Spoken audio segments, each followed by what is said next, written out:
mayamsu tabiramani khanjai matam sangna wana honajarpdagi subscriber lakh ahumga lising humputra helaklaba Diamond TV channel hek tawkhre hanagi Diamond TV Manipur haiba channel YouTube adu ngasi pung 8 makhai tawbada somebody kanagomna hack tawkhre kanmanga maudre haitare sir I didn't join from kaidorogi madam kapiri kaigino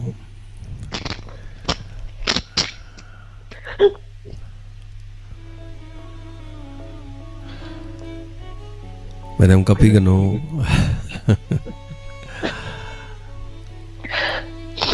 soidana yam nugaitade sir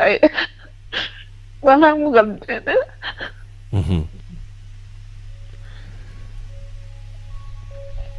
Kaiso sonda bigano da oh soidana mo mayam puno mana sagat pani mayam puno madum sagat minaraga loire kaiso leite da ada khaine yamna sonda redi kari haini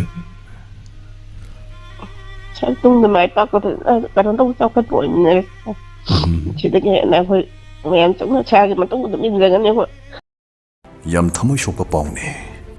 jahi ki awana honajarpdagi mapung marai phajarlaba channel ama hek tobi khiduna khangu thakta mangki bai basi masi channel mapu content creator adugi mafamdadi manglaknabdagi hena wagani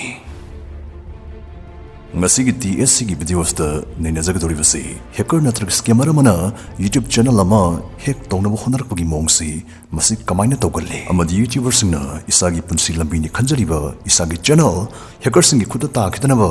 kari section thorang lokhat hogani haiba sigi matangdane video si hawdringi mangoinana khwai mafamda request amatang tawjage nungsijarba yam james ki nongna hangdokjaba Diamond TV Plus Manipur hariba channel asibu thoina pukchal chawrbi reba macha khudimangna soidana subscribe tawsin binaba noluksari hek tawkraba channel recover tawba ngamni ngamoi tamba ngamde ngambasu yawi ngamkidabasu yawi ngamagasu hana thagarkiba video sing punna kaktalambasu yawi YouTubers amadi YouTuber ama oigi khanjabasing ngasigi video simadi saksindana loifau yengbiyo tungda soidana kanarakane dasa tadringi saksin mina hofse number 1 point YouTubers na khwai ahan bide saksin bigdabasi isagi channel gi about section da isagi channel hang lisina kiba email address adu khak hapiroidabani mingonda khangloidabani uhalloidabani channel hang bide sina kiba email address adu any website amada changbagi boiro if amagi sign up tawda boiro sungjin sina bigano hacker mana nangi channel hack tawnaba honarak matamda moina ihana na thirak toise sigi nangi channel hang lisina kiba email addresses ne moina khwai hana target torok toise company natraga brand singa advertisement gi promotion gi maramda pau phona gi haragasu nangi topa email address amadi phona view nangi channel hang lisina kiba email address adudi khaksis na bigano isagi channel hacker sing dagi ngak thoknaba ani suba pambai du khangmina dringai mangoina yam kanaba f amagi matangda khangmina hause adom sinta ki maramda tabirabra masi sadra sing damuktadi khwaidagi kanaraba f ne f astagi offline da haidi yumda lalik takpiranaba oja nekpi bayagane sintakna piriba khudong chawa singi manungda khwaidagi kanaba khradang panjage isagi chana chanaba oja khanjaba yanabdamak f state da oja kiana moina lalik takpagi mongdu video ina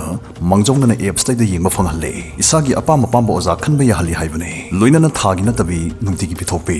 daily payment system da thawtawjai haidi class tawdaba nimitsing da sel thiraroi haibane class chathagadaba matam minute yankhai ni sanglabada pung amadagi henjaroi satrasne f asibung asimag play store dagi download tobiyo isagi paknaba ozada lairik tambagi thuna haigatpagi kanabadu lobiyo akupa marul gidamag screen da hapsari number staida pau phobiro sintak hacker sing dagi ngak thoknaba ani suba pambai isagi channel hang resina kiba email address adugi password adu strong oiba aringba password am ohen bigdabane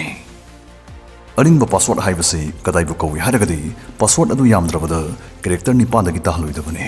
maduda symbol special character alphabet numbers suni hon bigdabane alphabet adu su khudi esoba khudi masa puni hon bigdabane 1 2 3 hapa matamda 1 2 3 4 5 kaidna sumaina mathang manau naina hapase khak tobiroidabane chonga kalaga hapigdabane Isagi pokpagi numit date of birth so kaidawngina password oina sinabigano. Hackersingdagi ngakthoknaba ahumsuba pambai. Hanagi pambai sti yam maru oi pukning changna tabiyo soiduna tawbiyo. Two-step verification on tawbiyo. Two-step verification haibasi password na solo laga thamiba ekhoi isa gi account se masi karigumda kanagumna ekhoi gi password ki source phakairaga natraga huralaga ekhoi gi account sanction ge tawmatamda ahen bas fazau amagsu thengnanaba Google na ekhoi extra security ne bibiba feature mane masna password khangla faw ekhoi gi account da dok hekta sanction piya loi doribane masi sungsoi soidana on tawbigedabane mari suba pambai Hackersing na ekhoi channel hack tawnaba honrakpa matamda yam toina thakpa lang thak ama lei kamai tawgeda ekhoi email tharakane email se ekhoi na soidana panaba aruba manaba haiduna Google dagi YouTube dagi AdSense dagi tharakpa sagane nangi password namnaba harakane nangna so sidi ekhoi YouTube ki mail ni idana password to kit nammane adai nangna namiba password ado asomna moini ngan urane Stay moina kari torpe yare haibadu isana bhamna sagat piro. Khak kaubigano asing ba YouTube ki natraga Google ki email stay youtube.com natraga google.com dagi khak lakane. Nangi channel gi maramda aruba wam haijalaga nangbo pakatalaga hek tawnaba honar pasiso tuina tawgalle. Khudamoina hi DSC nangi channel ase community guidelines strike masare karamba video dagi sari no khangnaba makha gi link sta click taw. Community guidelines ka harap pududadi ekhisu pakatna link tu sangani password kari kara loina mention lani adai di boom channel mangkrani password ana womention krani mi gi oikrani matang stanang na khangjin bigidabadi tasengna nangi channel na community guidelines strike poiro copyright strike poiro YouTube ki chana kanglon kaiba content thakalu bagi tasengna nangwanda YouTube na mail tharakada boiragadi mail du tharak tringai nangi channel ki dashboard sida YouTube ki system na hana nangwanda notify torkane Maram sina nangi channel gi maramda adu taw ada taw hek haraba dashboard changaga kari anobo notification kari anobo pauli bagi haibadu toina check tok thokpio Hozei khoi isagi channel hacker sing dagi ngakthoknaba aroiba pambai du mu khangminarase Nang hack season of app sing YouTube app Chrome browser Instagram boiro app khudingmak matam sana update tok thokpio Anouba update kudingi developers na app to security features and session na bahut naribane ari badagi anouba na hack to bului YouTube Google Pay Paytm matam chana loin update to thokpio DS gi mamangi video dang jakhiba wangi pakhung pijarage masigi lies ta yauriba mi mamai sei tunna tarane